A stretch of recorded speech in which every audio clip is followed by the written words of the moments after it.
목자의 음성을 들으라 라는 말씀의 제목으로 이 시간 은혜 나눕니다. 사전을 보면 목자를 양을 치는 사람이라고 설명하고 있습니다. 그런데 기독교적인 해석으로는 교인을 양에 비유해서 신자의 신앙생활을 살피는 성직자를 이끄는 말이라고 나와 있습니다. 그럼 오늘 본문에 나와 있는 목자는 바로 예수님이십니다. 물론 에베소서 4장 11절과 사도행전 20장 28절을 보면 전도자를 향해서 또 오늘날의 목사님을 향해서 또 장로님을 향해서 이 목자라는 단어가 사용되고 있습니다. 중요한 것은 양은 거짓 목자의 말을 듣지 않고 참 목자의 말을 듣는다는 겁니다. 우리 이 시간 우리 성령님께서 역사해 주심으로 말씀을 듣고 큰 은혜 받는 시간, 특히 성령님의 조명하심으로 바른 분별력을 가져서 우리의 참 목자가 되시는 예수 그리스도만을 온전히 믿고 따르는 우리 모두가 될 수 있기를 간절히 바랍니다. 우리 1절 말씀 우리 같이 읽겠습니다. 내가 진실로 너희에게 이르노니 문을 통하여 양의 무리에 들어가지 아니하고 다른 데로 넘어가는 자는 절도며 강도요. 아멘. 여기서 양의 우리는 예수님으로 말미암아서 이 땅에 도래한 하나님의 나라인 교회를 말합니다. 그리고 문으로 통하여 들어가지 아니하고 라는 말씀은 이런 배경을 가지고 있습니다. 당시 양의 문은 우리의 단 하나밖에 없었습니다. 그런데 그 문에는 반드시 목자나 문지기가 지키고 있었기 때문에 문을 통하지 않고 양들에게 접근하는 방법은 오직 담을 넘는 방법 외에는 없었다는 겁니다. 그런데 목자 외에 문을 통하지 않고 양의 우리에 들어가는 사람이 있었는데 바로 절도며 강도입니다. 이 양을 훔치는 절도범이고 또한 양들을 빼앗아가는 강도로 비유되는 오늘날의 거짓 선지자들과 목자들이 갈수록 많아진다는 성경의 예언이 있습니다. 예수님께서 당시에 말세를 기준으로 시정하시며 마태복음 24장 11절에 이렇게 말씀합니다. 거짓 선지자들이 많이 일어나 많은 사람을 미혹하겠으며 아멘. 그러니까 말세가 되는 들수록 거짓 선지자들이 많이 일어나게 된다는 뜻입니다. 말세가 지금이죠. 그래서 많은 거짓 선지자들이 일어나게 됩니다. 또한 예수님께서 마태복음 24장 24절에 이렇게 말씀합니다. 거짓 그리스도들과 거짓 선지자들이 일어나 큰 표적과 기사를 보여 할 수만 있으면 택한 자들도 미혹하리라. 아멘.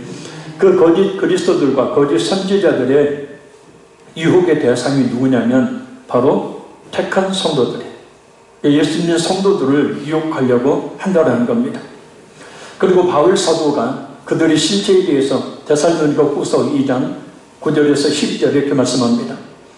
악한 자이 나타나면 사탄의 활동을 따라 모든 능력과 표적과 기사와 거짓 기적과 불의의 모든 속임으로 멸망하는 자들에게 있으리니 이는 그들의 진리의 사랑을 받지 아니하여 구원을 받지 못합니다. 이러므로 하나님이 미혹의 역사를 그들에게 보내사 거짓 것을 믿게 하시면 진리를 믿지 않고 불의를 좋아하는 모든 자들로 하여금 심판을 받게 하려 하시니라. 아멘. 그 거짓 선지자들과 거짓 목자들이 나타나면 사탄의 활동을 따라 그 사탄이 그 배후에 있다는 겁니다. 사탄이 배후에서 역사함으로 그들을 들어 쓴다는 겁니다. 그래서 그들을 속이기 위해서 능력을 행하기도 합니다. 또 불의의 모든 속임으로 멸망한 자들에게 있다. 그래서 이런 그들이 진리의 사랑을 받지 않으며 구원을 받지 못합니다. 그러니까 이단들에게 속고 이단들에게 넘어가는 사람은 하나님의 택함을 받지 못한 사람, 진리를 믿지 못하고 있는 사람이라는 뜻입니다. 이러므로 하나님이 미혹의 역사를 그들에게 보내사 거짓 것을 믿게 하십니다. 그러니까 그들이 주장하고 그들이 가르치는 것은 거짓 것이라는 거예요. 그리고 진리를 믿지 않고 불의를 좋아하는 모든 자들 하여금 심판을 받게 하려 하십니다. 그래서 결국은 그들의 끝은 결국은 영원한 지옥의 심판을 받게 된다는 뜻입니다. 그런데 그들이 교인 곁에 가만히 곧 은밀하게 다가가기 때문에 사람들이 눈치를 잘 못 챕니다. 다가가는 방법이 아주 선한 모습으로 인격적인 모습으로 다가갑니다. 극진하게 나에게 잘 대해줍니다. 그래서 광명한 천사처럼 가장을 하기에 사람들이 쉽게 잘 속습니다. 고린도후서 11장 13절에서 15절 말씀입니다. 그런 사람들은 거짓 사도요 속이는 일꾼이니 자기를 그리스도의 사도로 가장하는 자들이니라. 이것은 이상한 일이 아니니라. 사탄도 자기를 광명의 천사로 가장하나니 그러면 사탄의 일꾼들도 자기를 의의 일꾼으로 가장하는 것이 또한 대단한 일이 아니라 그들의 마지막은 그 행위대로 되리라. 아멘. 그러니까 그 속이는 거짓 선지자, 거짓 목자들은 그리스도로 가장을 해요. 그런데 그것이 이상한 일이 아니다. 흔히 있는 일이다 라는 겁니다. 그래서 사탄도 자기를 광명의 천사로 가장을 해요. 천사처럼 그렇게 보이게 나한테 잘해주고 잘해주고 그 애 같더니 나를 무시하고 천대하는데 바로 그 이단들은 특별히 신천지 하나님의 교회들이 그렇죠. 아주 내게 잘해줍니다. 그래서 속는 거예요. 그리고 사탄의 일꾼들도 자기를 의의 일꾼으로 가장한다. 그러니까 성경을 가장 잘 가르친다라고 주장을 하는 거예요. 그 어디에서도 들어본 적이 없는 성경을 가르친다. 그 어디에서도 들어본 적이 없는 성경 말씀은 없습니다. 이미 우리가 다 들었고 듣고 있는 말씀이에요. 특별한 성경 해석 이단입니다. 그래서 그것이 대단한 일이 아니니 그들의 마지막은 그 행위를 되리라. 결국은 그렇게 사람을 속이고 자신들 역시도 그렇게 마지막은 그 행위대로 영원한 멸망을 당하게 된다는 뜻입니다. 그러나 참 목자는 다릅니다. 몰래 훔치지 않습니다. 빼앗지도 않습니다. 왜냐하면 양의 주인이기 때문입니다. 참 안타까운 것은 거짓 목자들이 너무도 많아서 진실한 목자 앞에 참이라는 말을 붙여 참 목자라 해야 한다는 겁니다. 아니 오히려 거짓 목자들이 자신들을 가리켜서 참 목자라고 하니 잘 분별해야 합니다. 특히 신천지 이만희가 자신을 참 목자라고 주장하고 있고 많은 사람들이 그것을 믿어 따르고 있습니다. 요즘 신천지가 교회들마다 추수꾼들을 보내서 포교 활동을 벌이고 있습니다. 마지막 발악을 하는 겁니다.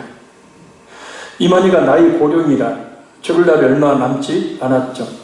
그 후계를 잇기 위해서 결국은 그 내일의 처인 김만희 씨를 후계자로 세우려고 하는 그런 계획이 있다고 합니다. 이번 코로나19로 인해서 신천지가 큰 타격을 받았는데 다시 일어서려고 아주 그냥 심한 그런 포교 활동을 벌이고 있습니다. 우리 교회도 계속 찾아오고 있습니다. 예배를 마치고 집으로 돌아갈 때 혹시 여러분에게 전도하는 사람이 있거든요. 100% 신천지입니다. 그들 꾀임에 속지 말아야 합니다. 단호하게 물리쳐야 합니다.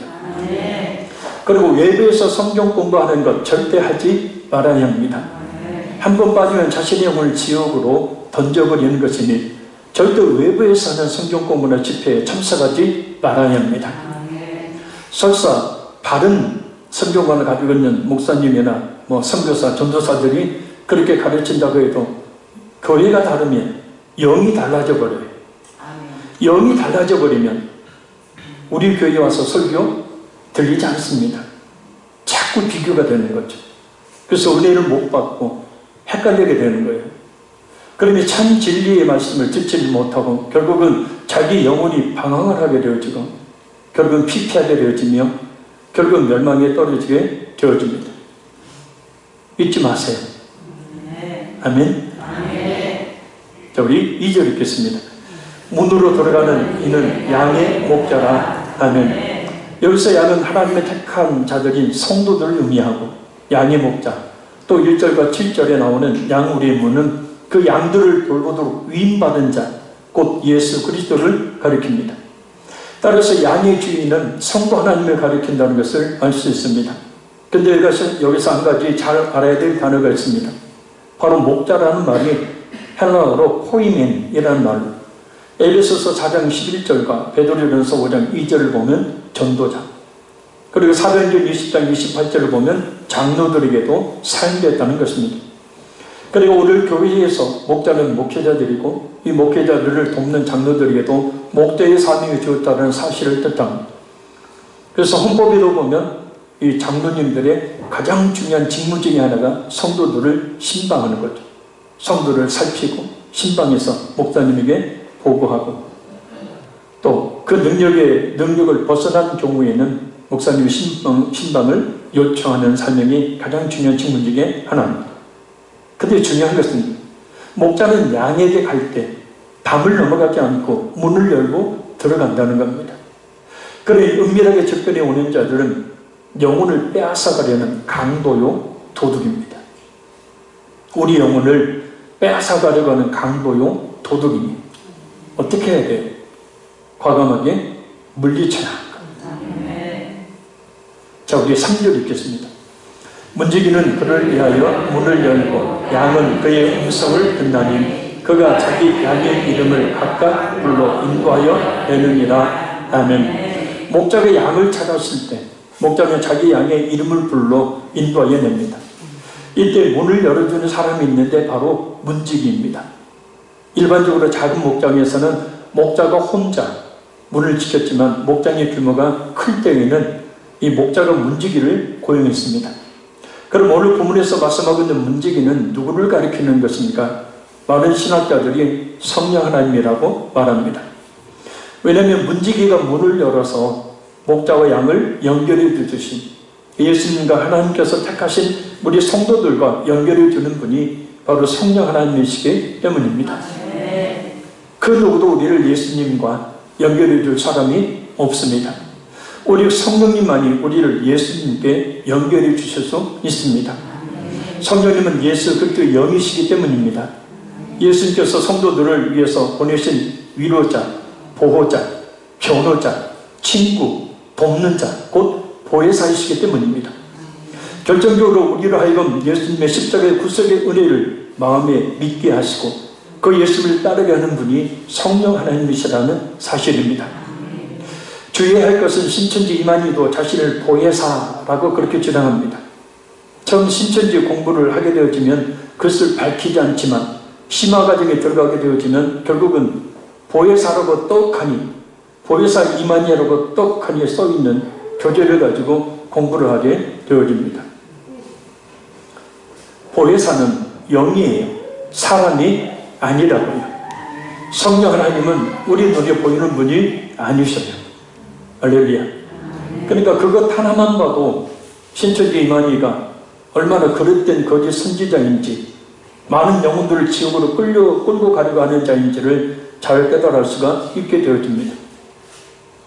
성령님은 사람이 아니라 영으로 지금 이 자리에 우리가 함께하고 계심을 믿으시기를 바랍니다. 바라는 것은 지금 이 자리에 계신 성령 하나님께서 말씀을 듣는 우리의 마음을 열어주셔서 우리의 영원한 목자가 되시는 예수님을 믿게 해주시기를 바랍니다. 하나님의 자녀가 되게 해주신 은혜를 부어주시기를 바랍니다. 그 힘과 능력과 지혜로 이 험한 세상을 이길 수 있는 그런 믿음을 우리에게 주시기를 바랍니다.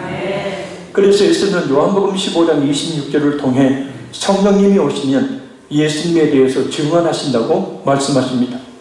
내가 아버지께로부터 너에게 보낼 보혜사 곧 아버지께로부터 나오시는 진리의 성령이 오실 때에 그가 나를 증언하실 것이요.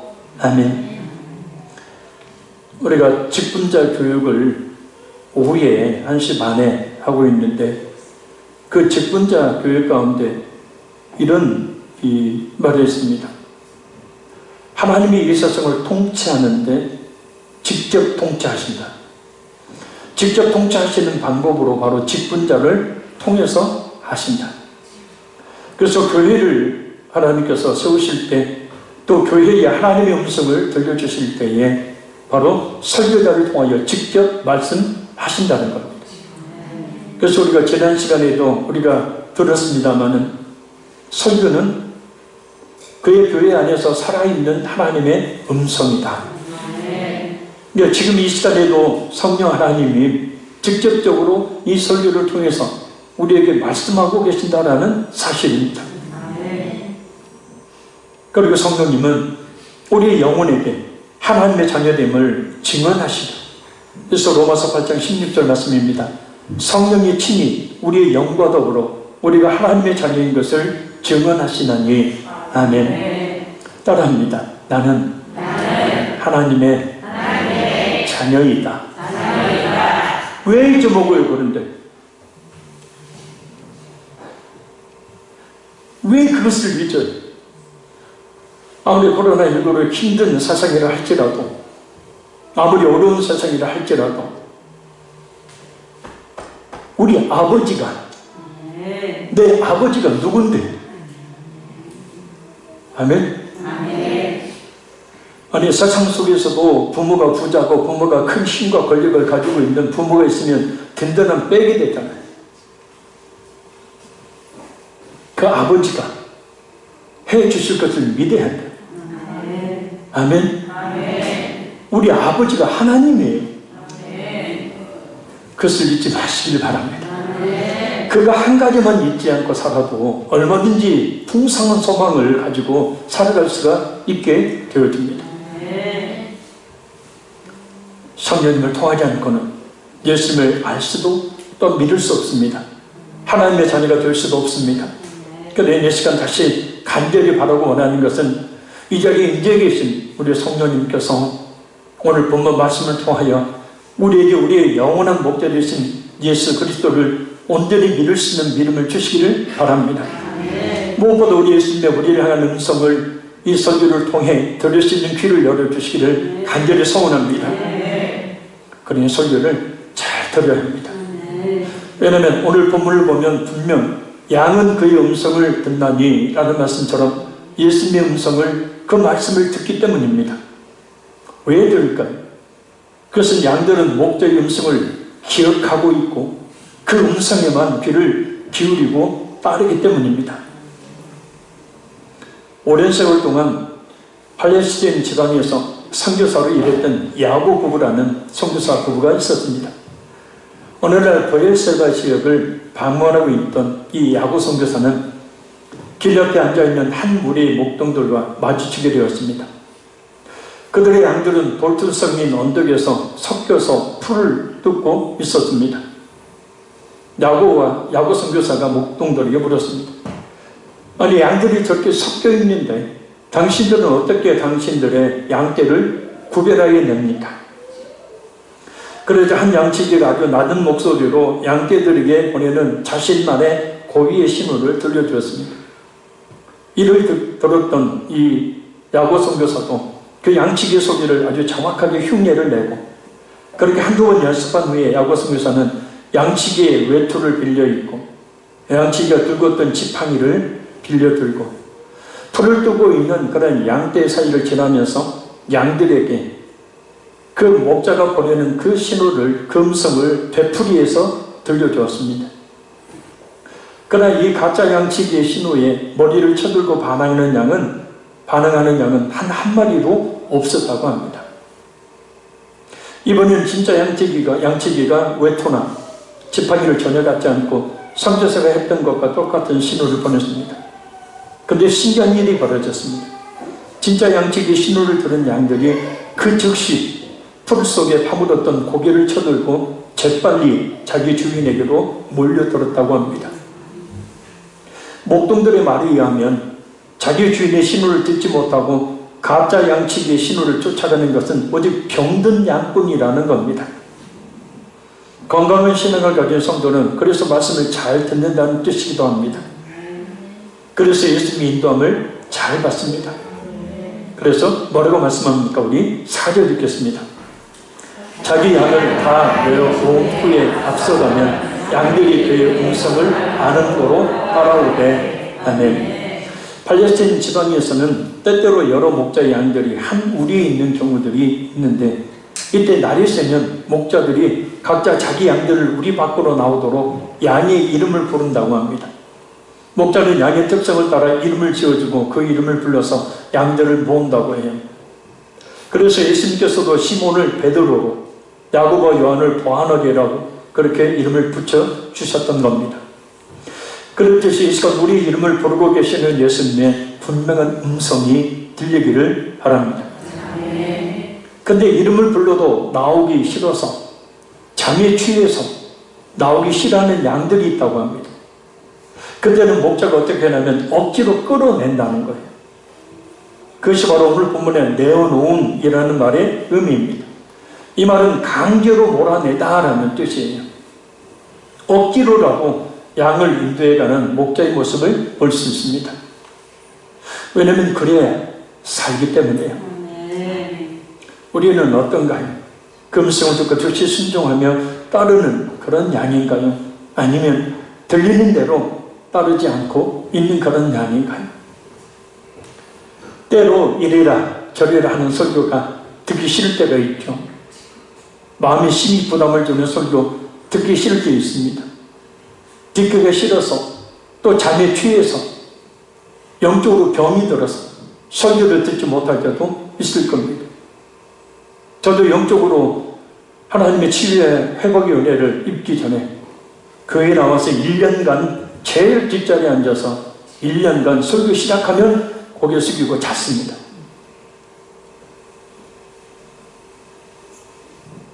제일 뒷자리가 졸기에 가장 좋은 자리인데 놀랍게도 목사님이 가장 잘 보는 자리가 제일 뒷자리. 지금 뒷자리에 있는 분 지금 책망하는 게 아니에요. 1시간 동안 잤어요. 설교 시작하면 뒤에서 누가 단추 눌러요. 진짜 눌러요. 찬송 부를 때는 노래를 좋아하니까 또 따라 부르기도 하고 듣기도 하는데 설교 딱 목사님이 시작하면 그때부터 누가 뒤에서 단추를 꼭 눌러요.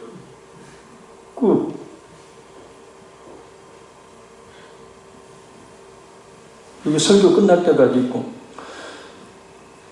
그 목사님이 설교 끝나고 끝부분에 축원합니다 하면 누가 단추를 꼭 눌러요. 그럼 고개 들어요. 찬송할 때는 안 그래요. 설교 들을 때는 그렇게 견딜 수가 없어요. 그걸 이겨보려고. 물론 예수님을 영접하고 난 뒤에도 그런 일이 벌어져서 그때는 제가 여러분들이 들으면 좀 끔찍할지 모르겠지만 제가 살려고 이 볼펜을 말입니다. 끝이 날카로운 볼펜으로 설교 시간에 허벅지에 딱 대고 있었어요. 졸리면 막 찔렀어요. 시퍼렇게 피멍이 들고 피가 날 정도로. 살아야 됩니까? 마귀의 실제를 알고 난 뒤니 이 마귀에게 속아서 죄악된 삶을 살다가 영원한 멸망에 떨어지지 않기 위해서 이 볼펜으로 얼마나 찔렀는지 몰라요. 이 교회 와서 신앙생활이 참 힘들겠다. 볼펜 하나는 준비해야 되겠네. 그게 아니라 성령 하나님께서 역사해 주시면 얼마든지 우리가 목자의 음성을 들을 수가 있게 되어집니다. 특별히 고개 들기가 힘든 그런 자신의 죄를 드러내는 찔리는 설교도 있을 것이고 마치 설교를 통해서 강제로 나를 막 자꾸 이끌고 가려고 하는 설교 있을 겁니다. 하지만 들어야 합니다. 듣고 따라야 합니다. 우리의 체질이 신앙생활을 기피하고 있는 체질이라면 저는 설교가 부담스럽지 않습니다. 어떤 설교든 은혜로 받을 수 있습니다. 그러나 하나님을 향한 신앙의 체질을 제대로 갖고 있지만은 예배드리기가 힘들고 무엇보다 설교 듣는 것이 참으로 고역일 수도 있습니다. 그러나 그럼에도 불구하고 잘 들어야 합니다. 그래야 구원받을 수가 있고 그래야 영적으로 풍요로운 삶을 살 수가 있기 때문입니다. 그래서 설교의 현장에는 가장 영적 싸움이 치열하게 벌어지는 곳임을 우리가 잊지 말아야 합니다. 하나님의 영의 양식을 먹고 사느냐 아니면 식사 자리에 와서 밥도 먹지 못하고 돌아가느냐 그래서 굶어 죽느냐가 달려있기 때문에 악한 마귀라는 놈이 가장 많이 노리는 장소는 설교를 듣는 예배의 자리라는 거예요. 드넓은 평원에서 가축을 모는 서양의 경우는 카우보이들이 가축들의 뒤에서 가축을 몰지만 팔레스타인 지역의 목초지는 대부분 산간 지역이어서 목자가 앞에서 양들을 인도하고 양들은 목자의 모습과 음성을 듣고 목자를 따릅니다. 왜냐하면 양들은 아주 쉽게 길을 잃기 때문입니다. 시력이 굉장히 안 좋은 동물 중에 하나가 양이죠. 실제 이 팔레스타인 지역에 찐 광야라고 부르는 그 이스라엘 백성들이 돌았던 그 광야에 성지순례를 가서 직접 보고 경험한 것. 그 광야에 보면 바닥뿐만 아니라 이 작은 산에 나이테처럼 수많은 길이 나 있습니다.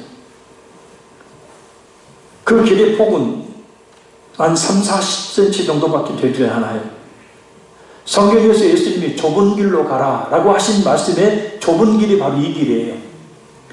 그런데 천지에 그 길이 막 어지럽게 나 있습니다. 근데 중요한 것은 목자는 자신의 양을 이끌고 어디에 푸른 초장과 쉴만한 물가가 있는 것을 알고 정확하게 그 길을 찾아간다는 거예요. 그리고 이 작은 산에 나 있는 나이테 모양의 그 길. 이 산을 넘어야 푸른 초장과 쉴만한 물가가 있고 그 산 아래에는 정말 위에서 아래로 보면 대낮에 봐도 시커멀 정도로 전혀 공간을 할 수 없는 깊은 골짜기, 낭떠러지가 있습니다. 경사가 아주 심한 곳도 있습니다. 근데 그 산에 난 길이 바로 좁은 길이에요. 이 정도밖에 되지 않아요. 사람 하나가 겨우 걸어갈 만한 길입니다. 둘이 걷다가는 떨어져 버릴 수밖에 없는. 그래서 그 골짜기 안에는 선교사님이 의하면 많은 동물의 뼈가 있다고 합니다. 목자가 이끄는 그대로 따라가면 되는데 그 길을 따라가지 않고 꼭 다른 길을 가다가 떨어져 죽은 그런 짐승들의 그런 뼈들이에요.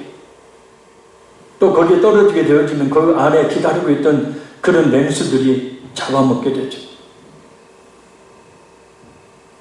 양인 우리가 할 수 있는 것은 딱 하나. 목자가 이끄는 그대로 따라가면 되는 거야. 아멘.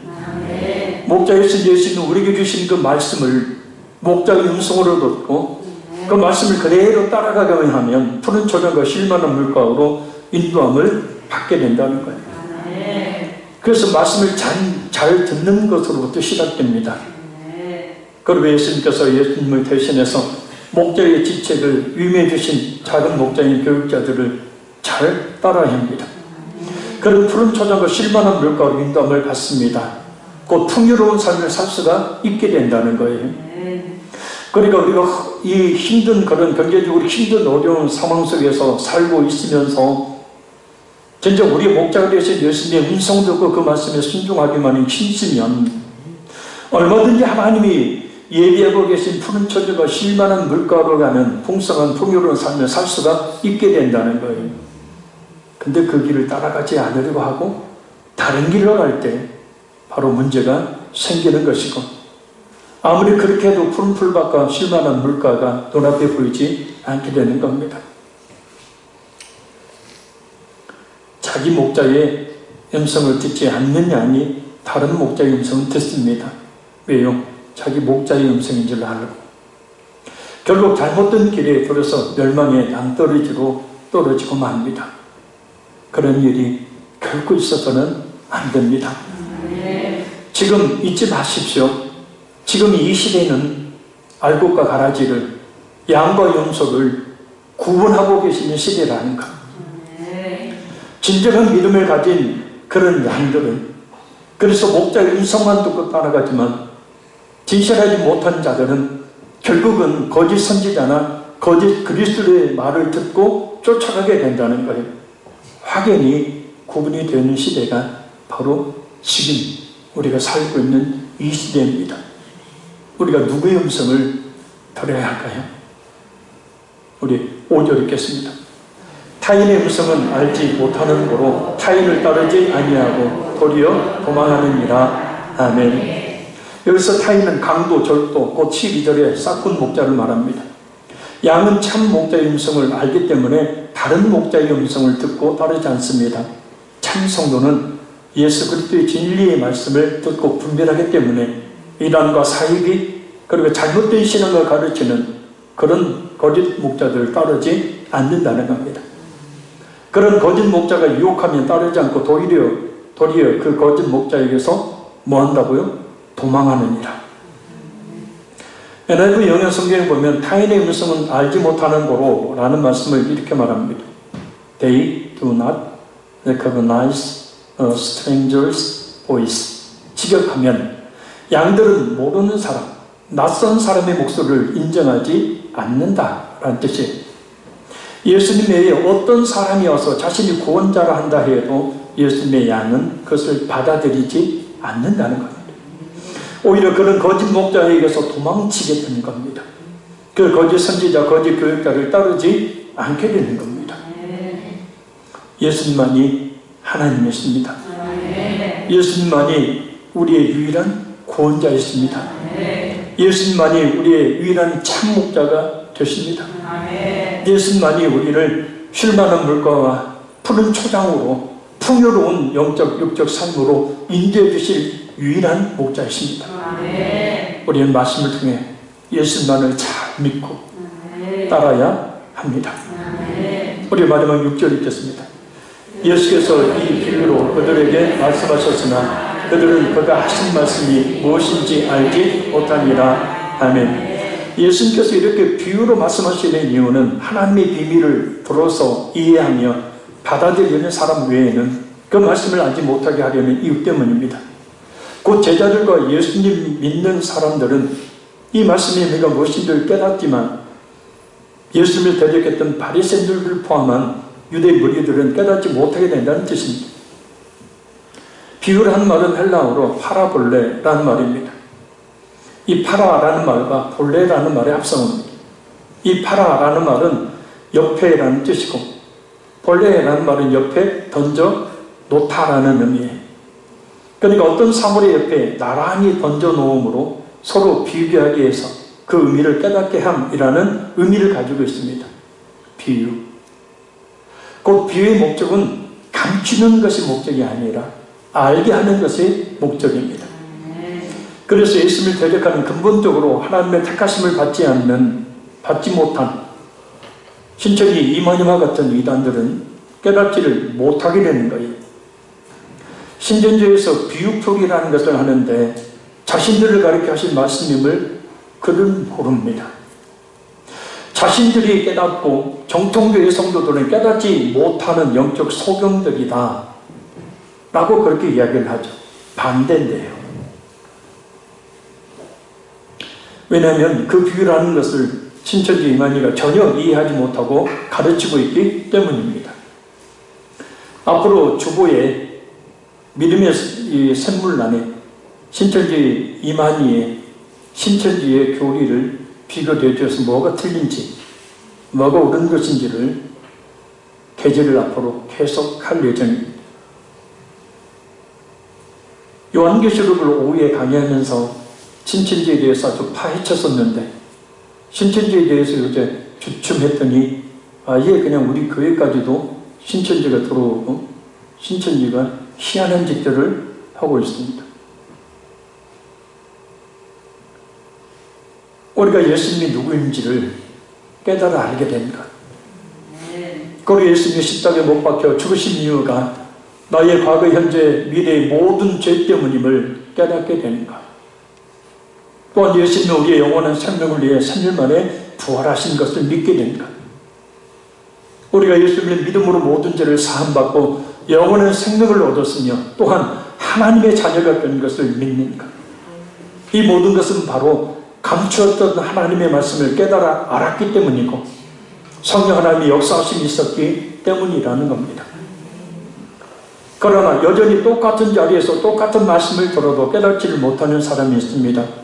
교회에 나온 지 얼마 되지 않았다면 모르지만 벌써 교회에 나온 지 오래되었음에도 불구하고 이와 같은 진리를 깨닫지 못하겠다면 그냥 가만히 있을 것이 아닙니다. 하루속히 열심을 내어서 말씀 듣고 깨달아 구원에 이르러야 합니다. 이제 곧 우리 교회 오신 분들을 향해서 성경 공부를 시작을 할 겁니다. 꼭 빠짐없이 참여해 주시길 바랍니다. 누구를 위해서요? 내 영혼을 위해서. 진정 예수님의 음성을 듣고 예수님을 따르는 성도가 되어서 그 믿음으로 말미암아 이 세상을 잘 이겨내 승리하며 늘 푸른 풀밭과 쉴만한 물가로 인도함을 받는 우리 모두가 되기를 우리 목자 되신 예수님의 이름으로 간절히 축복합니다. 말씀을 맺습니다. 오늘 말씀의 결론으로 영국의 유명한 시인 보나르의 나는 길 잃은 양이었네 라는 시를 소개하도록 합니다. 부디 우리의 참 목자 되시는 예수님의 음성이 이 시간 다시 한번 들리게 되기를 바랍니다. 나는 길 잃은 양이었네. 나는 우리를 곧 교회를 사랑하지 않았고 목자의 음성을 듣기도 싫어했네. 제재받기도 원치 않았네. 나는 제멋대로 구는 아이였네. 나는 내 집을 사랑하지 않았고 아버지의 목소리를 듣기도 싫어했네. 멀리 나가 방랑하기를 좋아했네. 목자는 자기 양을 찾았고 아버지는 자기 아이를 찾았다네. 나를 찾아 골짜기와 언덕을 넘었다네. 황폐하고 거친 사막을 지났다네. 그들은 굶주리고 약하고 외로워 거의 죽게 된 나를 발견하였다네. 사랑에 매는 줄로 나를 묶었고 방랑하는 자를 구원하였다네. 나는 길 잃은 양이었네. 순종하기를 원치 않았네.